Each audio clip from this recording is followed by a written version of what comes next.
The drone of engines cut through the morning stillness as three black SUVs rolled down my gravel driveway. Through my scope, I watched them fan out, tactical vests, sidearms, radios crackling. Behind them stood Corinne, arms crossed, that smirk on her face I had seen at every HOA meeting for the past year. She pointed at my home like a general commanding an assault. The lead officer unholstered his weapon, keeping it low but ready. I remained motionless on my porch, my hands visible, my breathing controlled. 15 years as a Green Beret sniper had taught me patience, had taught me to read threats before they materialized. The officer approached, hand hovering over his holster. "Sir, we have authorization to inspect and potentially seize property on these premises." I looked down at the paper he thrust forward. Not a warrant, not a court order. A letterhead from Valley Oaks Homeowners Association. My gaze shifted back to Corinne, watching from behind the safety of her self-appointed militia. She thought she had finally won. She thought wrong. That was the moment I realized the true enemy was not overseas anymore. The true enemy wore badges of borrowed authority and wielded paperwork instead of weapons. The sun beat down mercilessly as I worked on the irrigation system for my eastern garden plot. My desert ranch needed constant attention to coax life from the unforgiving soil. Sweat trickled down my neck as I adjusted the solar-powered pump system I had engineered myself. After 15 years of military service, this land was my sanctuary, my peace, my purpose. The 20 acres I had purchased 3 years ago sat on the outskirts of Valley Oaks, technically within HOA jurisdiction, but largely ignored until recently. The heavy knocking at my front gate interrupted my concentration, not a casual visitor's knock. This was authority announcing itself, impatient, demanding, insistent.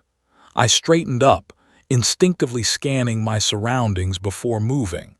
Old habits from deployment never truly fade. 3 black SUVs had parked in a tactical formation at my gate.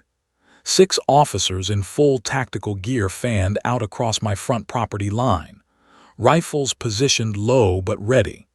Not standard procedure for a routine visit. My mind cataloged details automatically, 2 covering the flanks, 1 approaching the gate, 3 maintaining distance with clear sightlines to my position. Robert Davidson. This is Sergeant Willis with Valley County Sheriff's Department. We need you to open this gate immediately. I approached slowly, hands visible, voice steady. May I ask the nature of this visit, Sergeant? We have a community violation warrant to inspect this property. Open the gate now. Community violation warrant. The phrase made no sense. In 15 years of military service and 3 as a civilian contractor, I had never heard of such a document. My legal knowledge was extensive, necessary for international operations, and this was fiction.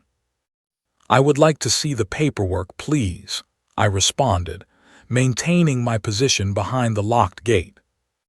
The sergeant thrust a document through the bars. Not a warrant, not a court order.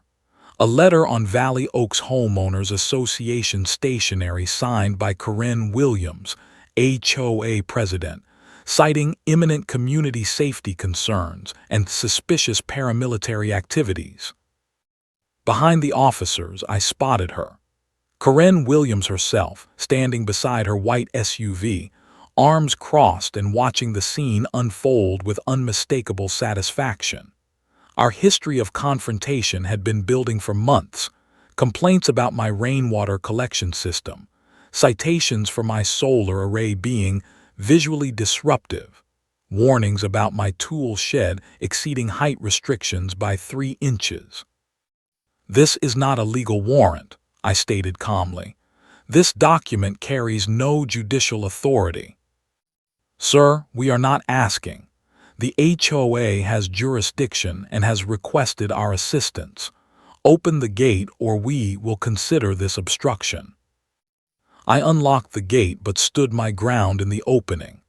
"You may enter, Sergeant, but I will be recording this entire interaction, and I expect to see actual legal documentation before you touch anything on my property." The officers moved past me with practiced efficiency, spreading out across my front yard. Two immediately began photographing my tool shed. Another approached my off-grid solar array, taking detailed pictures of each panel. The fourth headed directly toward my rainwater collection tanks. "These tanks are not approved HOA structures," one officer called out, reading directly from a checklist that I could now see Corinne had provided them. "Those tanks are registered with the State Water Authority and comply with all drought conservation requirements," I responded, following at a respectful distance. Corinne finally approached, clipboard in hand, her voice carrying that particular tone of artificial concern that had become her signature. "Mr. Davidson, we have received multiple reports of unauthorized construction, potential weapons stockpiling, and concerning activities. As HOA president, I have a responsibility to ensure community safety." I maintained my composure but recognized this for what it was: not harassment, not a misunderstanding, but an orchestrated show of force meant to intimidate and control. They had no idea who they were dealing with. 15 years in special forces had taught me that the most dangerous moments required the clearest thinking.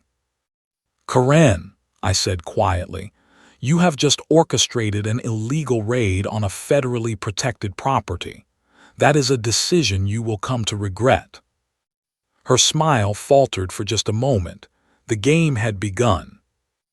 I retreated inside my home while the officers continued their unauthorized survey of my property.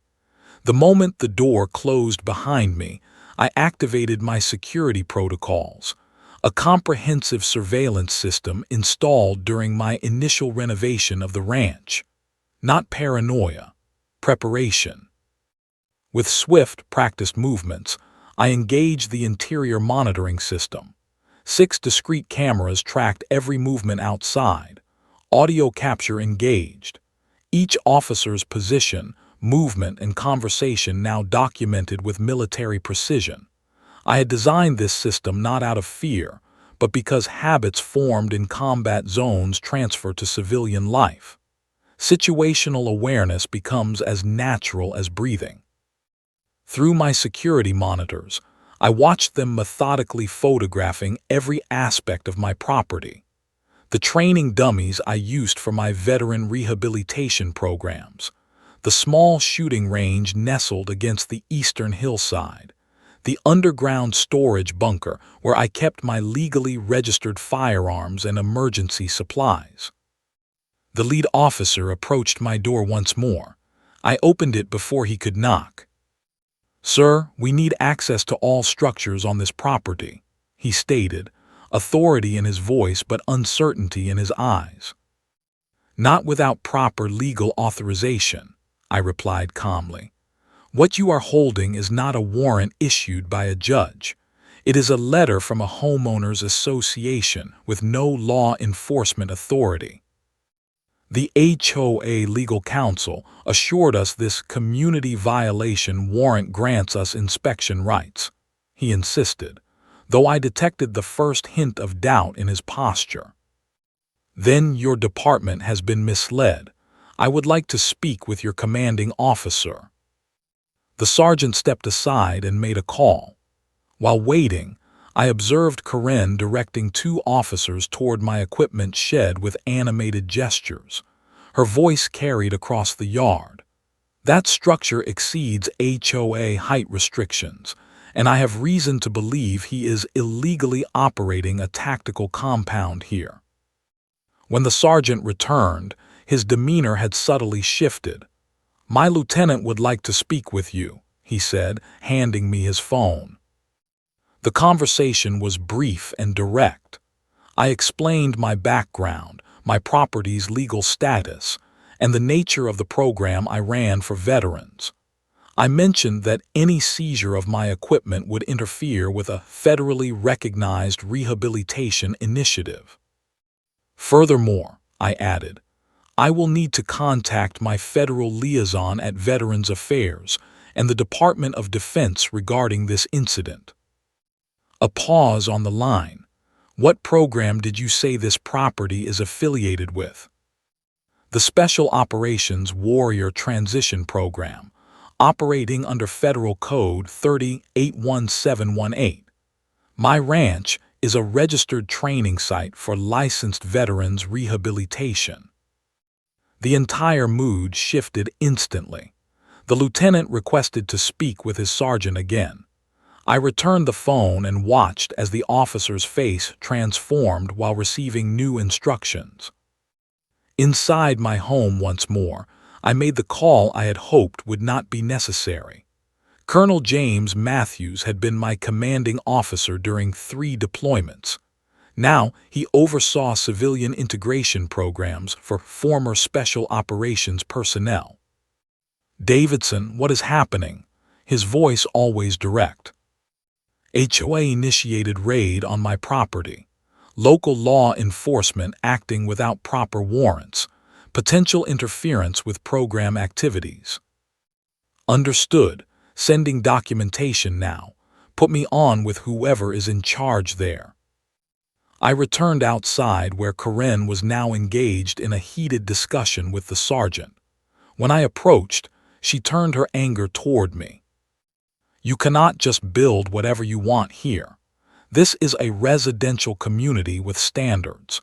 Your little military playground is a threat to property values and community safety. I remained silent, handing the sergeant my phone. Colonel Matthews would like to speak with you. 7 minutes later, the officers were preparing to leave. Equipment that had been staged for seizure was being returned to its proper locations. Karen stood by her vehicle, her face a mask of frustration and disbelief. The sergeant approached me one final time. Sir, I apologize for the misunderstanding. We were not properly briefed on the status of this property. As they departed, Karen remained, her voice carrying across the now quiet yard. This is not over, Davidson, not by a long shot. I watched them leave, mentally calculating my next moves. Karen thought she was dealing with a stubborn rancher. She had no idea she had just triggered a tactical response from someone trained in psychological warfare and strategic counterintelligence. The calm I felt was not relief. It was the familiar focus before a mission. The days following the raid stretched into a deceptive calm. I knew better than to mistake silence for surrender. In combat zones, the quietest periods often preceded the most violent attacks. I used this time methodically, gathering intelligence and securing my position. Every morning began with a full review of the previous day's surveillance footage. My cameras had captured not just the raid itself, but also Karen's subsequent activities. Her personal drone had made 3 flights over my property in the past week alone, each one meticulously logged by my counter-surveillance systems. Each incursion was a violation of federal airspace regulations over a registered training facility. I compiled everything: video files, audio recordings, GPS logs of officer movements during the raid, timestamps of Karen's drone flights. The evidence formed a comprehensive picture of coordinated harassment and illegal surveillance. But evidence alone means nothing without understanding the enemy's motivation and next likely move. My investigation expanded beyond my property lines. I needed to understand the full scope of Karen's operation. 2 of my neighbors had been particularly vocal in supporting the HOA's actions against me. I decided to pay them a visit, not in confrontation, but in calculated information gathering. Mark Jennings lived 3 properties down. His complaints about noise from my range had been cited prominently in Karen's documentation. I approached his house on Tuesday afternoon, bringing with me a detailed sound analysis proving that my range produced less noise than his weekly lawn maintenance. "Robert," he seemed surprised to see me at his door. "What brings you here?" "Just wanted to clear the air after recent events," I replied, keeping my tone conversational. "I noticed your name on some of the HOA complaints." His discomfort was immediate and revealing. After 20 minutes of careful conversation, the truth emerged. Karen had offered him a 2-year waiver on HOA landscaping requirements if he would sign pre-written complaints about my property. "She said everyone was doing it," he admitted, unable to meet my eyes. "Said it was for community safety." Similar conversations with the Hendersons revealed an identical pattern. Susan Henderson eventually confessed that Karen had edited drone footage to make routine maintenance on my property appear like armed drills.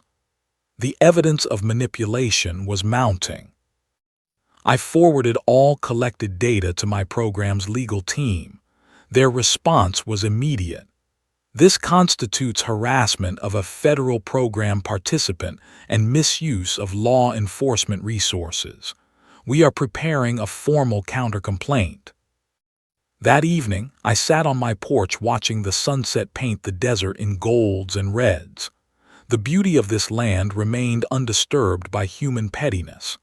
I had chosen this place because it reminded me of Afghanistan's quiet moments, stark, honest, demanding respect. Few understood why anyone would find peace in such reminders, but those who had served often did. My satellite phone rang, a secure line used only by former team members and program officials.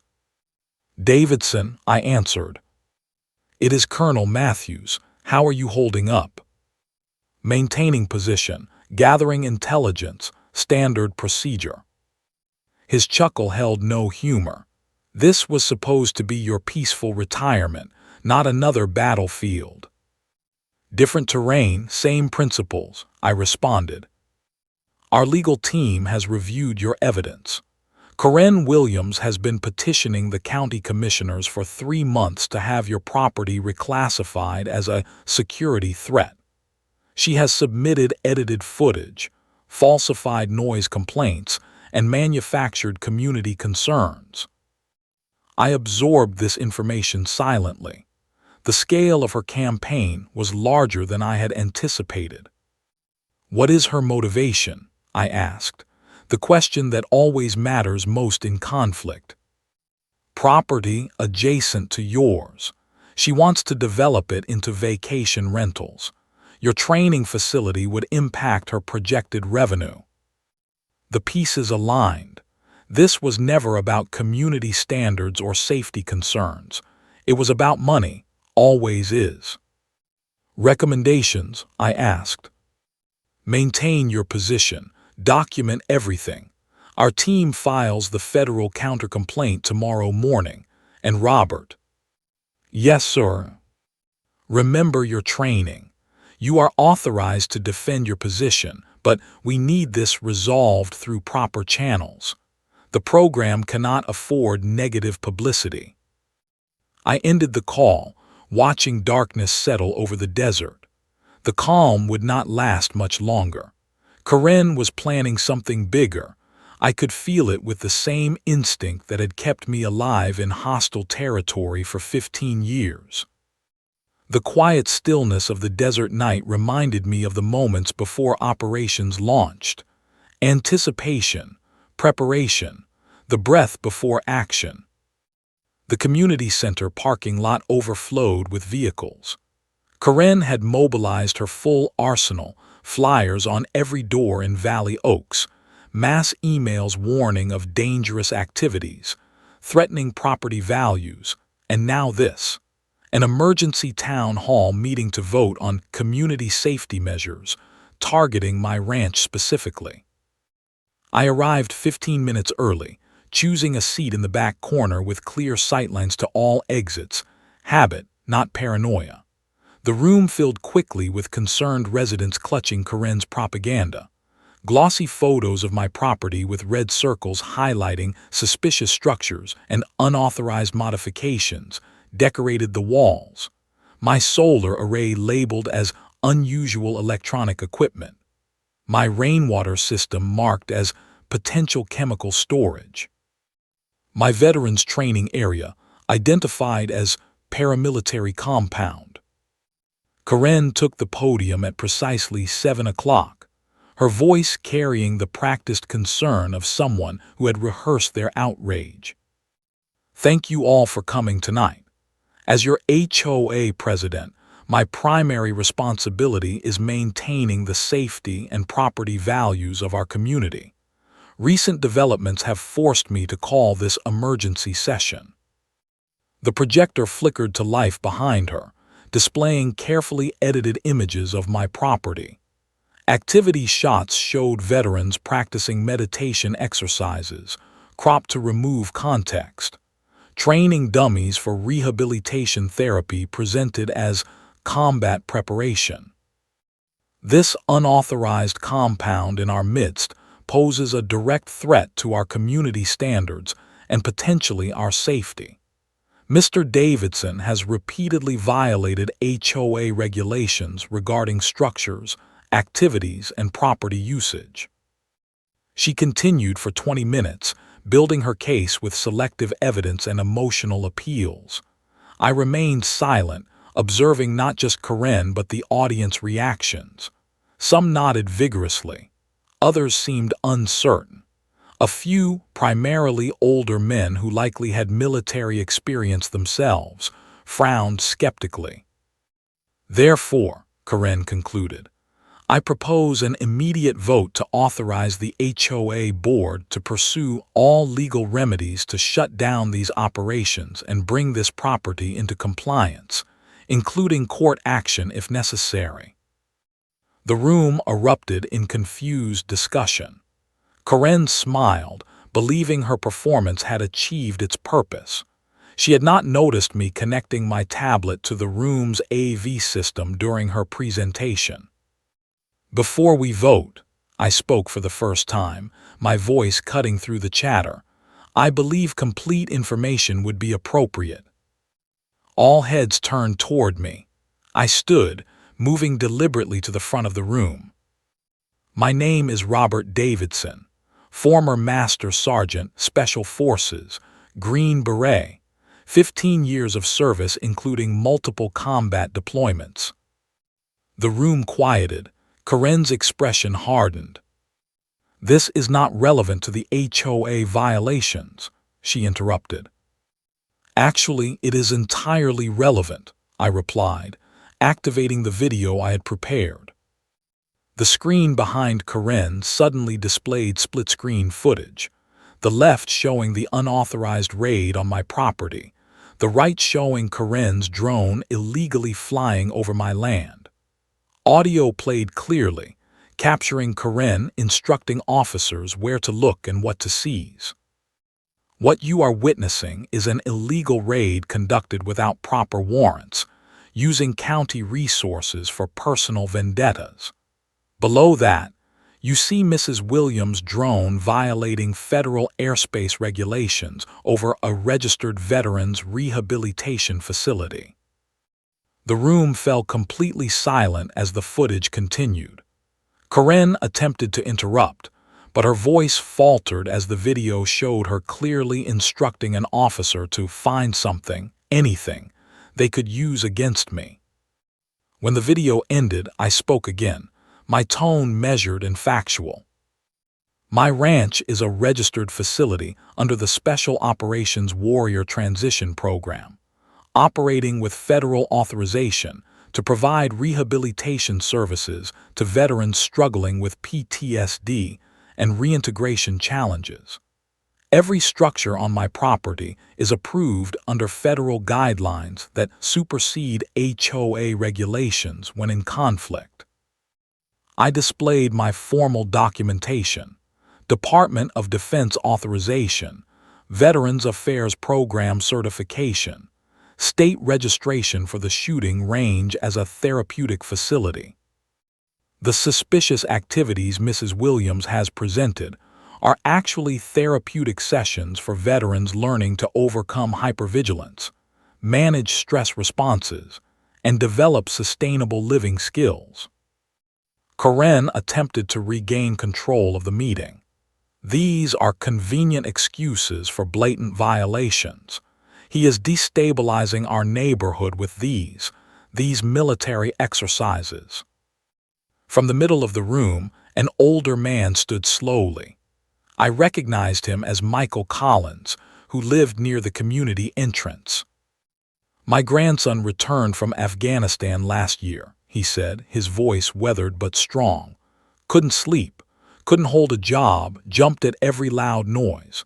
After 6 weeks working with Mr. Davidson on that ranch, he's employed again, sleeping through the night." He turned to face Corinne directly. "That compound you're so afraid of saved my grandson's life." The mood in the room shifted palpably. Other residents began asking questions, not hostile now, but genuinely curious about the program. I answered each one directly, explaining the purpose behind each suspicious element of my property. Corinne watched her carefully constructed narrative collapse. The emergency vote was postponed indefinitely. The HOA board chairman announced they would conduct a full review of Corinne's actions and authority. As people filed out, many stopped to shake my hand or apologize for misunderstanding. Corinne remained at the podium, her knuckles white against the wood, her campaign derailed but her determination visibly undiminished. The battle had changed venues, but it was far from over. The certified letter arrived 3 days after the town hall meeting. Inside was a formal cease and desist order from Valley Oaks HOA Legal Department, demanding immediate termination of all unauthorized activities on my property within 72 hours or face maximum financial penalties and legal action. Corinne's signature appeared at the bottom, her authority apparently undiminished despite the board's promised review. I forwarded the document to Colonel Matthews and my program's legal team without comment. Their response demonstrated why American military response times remain unmatched globally. By the following morning, a counter cease and desist had been delivered to every member of the HOA board, the county commissioners, and Corinne personally. The document, bearing Department of Defense letterhead and citations of federal codes protecting veterans program facilities, made the situation crystal clear. Interference with a registered rehabilitation facility constituted potential federal civil rights violations. The legal team did not stop there. They had conducted a thorough investigation into HOA financial records, public documents when properly requested. What they discovered transformed the conflict entirely. Corinne had authorized over $42,000 in security consultations from a private company that, upon deeper investigation, appeared to exist only on paper with Corinne's brother-in-law listed as CEO. Another $15,000 had been spent on aerial community monitoring, the drones she had used to spy on my property and others. Most damning, she had diverted $7,500 in HOA funds to legal consultation, with no documentation of services rendered. Within 48 hours of these discoveries, the HOA board announced an emergency audit and suspended Corinne from all duties pending investigation results. Her counter-complaint against my property was withdrawn by the board's acting president with a formal apology. Local media, always hungry for stories of corruption and abuse of power, descended rapidly. The Valley Herald's headline captured it perfectly: "Decorated veteran targeted by HOA president's personal vendetta." The article detailed my military service record, the purpose of the ranch's rehabilitation programs, and the financial irregularities discovered in Karen's administration. Veterans groups from across the state issued statements of support. 3 HOA board members resigned in protest of how the situation had been handled. Community members began stopping by my property, not to complain, but to express support and, in several cases, to inquire about volunteer opportunities with the Veterans Program. Karen attempted damage control through increasingly desperate measures. She gave an interview claiming she was being targeted for protecting community standards. The reporter, having done proper research, questioned her about the financial irregularities and drone surveillance. The resulting article only deepened her problems. Her final strategic error came when she attempted to access my property directly, perhaps hoping to find new violations to report. My security system documented her cutting through the fence line on my western boundary, a clear case of criminal trespass. I submitted the footage to the sheriff's department, which had become notably more responsive since the federal involvement became clear. Colonel Matthews called with an update as these events unfolded. The county commissioners have opened a formal investigation into the misuse of law enforcement resources during the raid, he informed me. The sheriff is cooperating fully, claiming his department was misled about the nature of the operation. In Karen, I asked, facing potential charges for misappropriation of HOA funds, filing false reports, and now criminal trespass. The board has permanently removed her as president and is pursuing financial restitution. The situation had resolved more decisively than I had anticipated, though I took no pleasure in another's downfall. In combat, the objective is never destruction for its own sake, only the neutralization of threats to accomplish the mission. My mission was protecting the sanctuary I had built for myself and my fellow veterans. That mission was now secure. Autumn painted the desert in subtle shifts of color as the legal consequences of Karen's actions fully materialized. The county prosecutor filed misdemeanor charges for filing false police reports and misuse of emergency services. The HOA board, now under completely new leadership, pursued civil action to recover misappropriated funds. Most significantly, the state licensing board opened an investigation into her real estate practice, which had been the true motivation behind her campaign against my property. I received a formal letter from the Valley Oaks Homeowners Association expressing deepest regrets for actions taken against your property and program. Attached was a complete retraction of all complaints and violations previously filed. More meaningfully, the letter included an invitation to present my veterans program at the next community meeting, so residents can better understand and support this valuable work.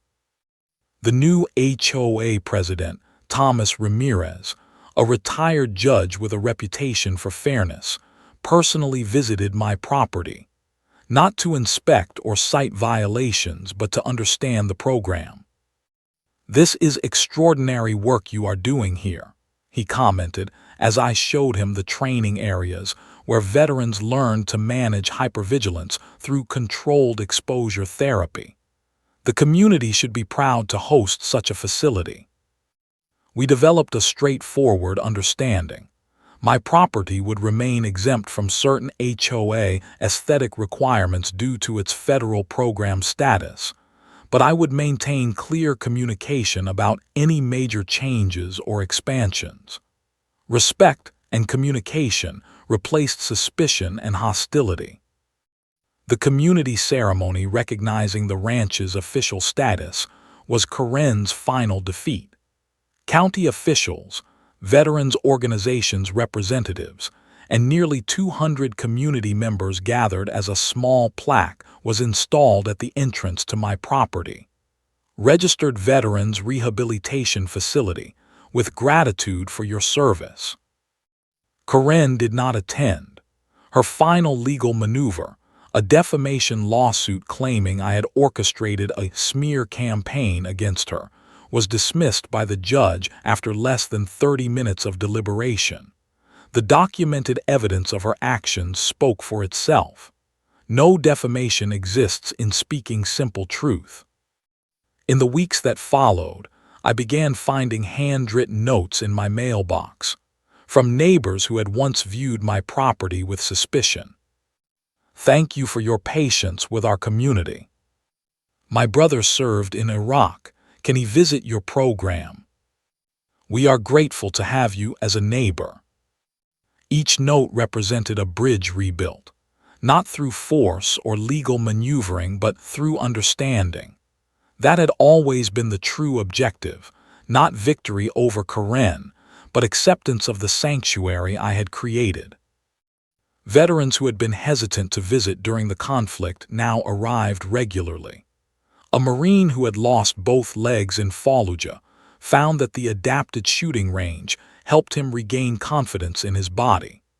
A Navy corpsman who had served in Afghanistan discovered that the meditation garden helped quiet the memories that had haunted him for years.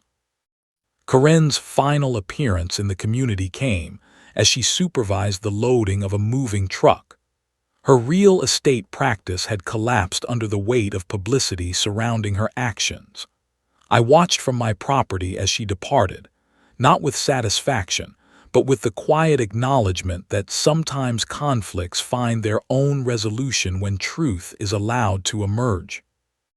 I returned to the daily operation of my program. The desert continued its cycles of harshness and subtle beauty. The veterans continued arriving, finding something here they had lost overseas.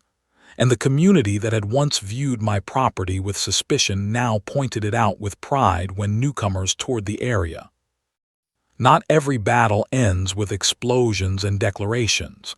Some end with quiet acceptance and new beginnings. This one ended with peace, the only true victory worth pursuing. Spring arrived with gentle persistence, coaxing reluctant blooms from the desert soil. The transformation of my ranch mirrored the season's renewal.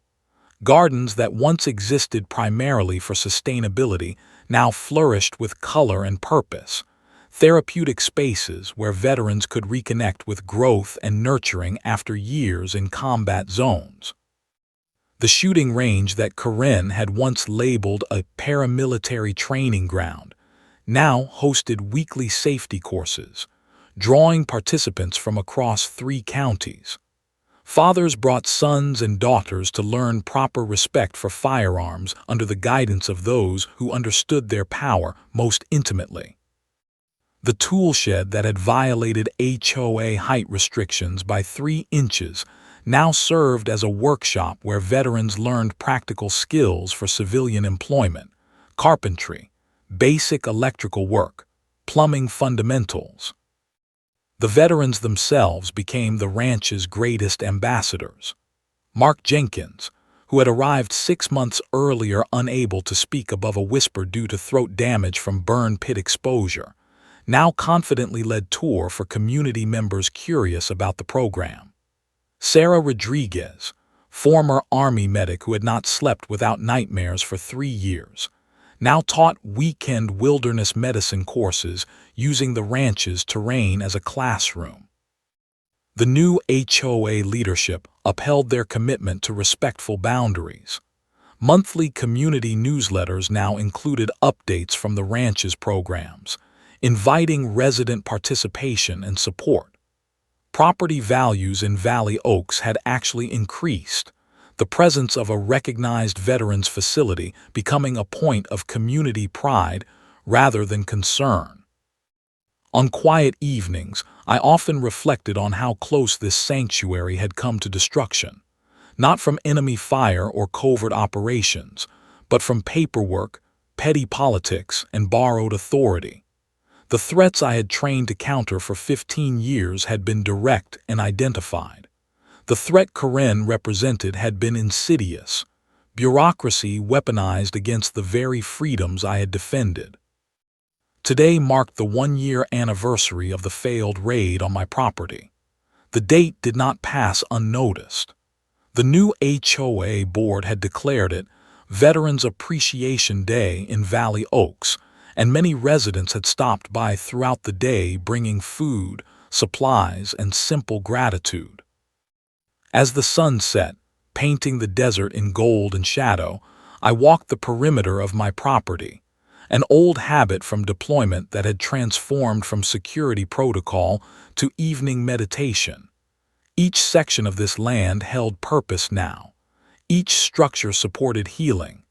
Each area represented one more battlefield wound slowly closing. Colonel Matthews had called earlier, confirming that our facility was now being used as a model for 5 similar programs developing across the Southwest. "What you protected there," he had said, "is going to help thousands more veterans find their way home." I reached the eastern boundary where Corinne had once stood directing her improvised raid. The memory no longer carried anger. Time and purpose had transformed it into a lesson about vigilance, about standing ground, about knowing which battles require engagement. The desert air cooled as darkness claimed the landscape. Stars emerged in familiar patterns overhead, the same stars I had navigated by in mountains half a world away. I took a deep breath of the clean air, letting the day's tensions dissolve. This land is mine, not just because I own it, but because I earned it.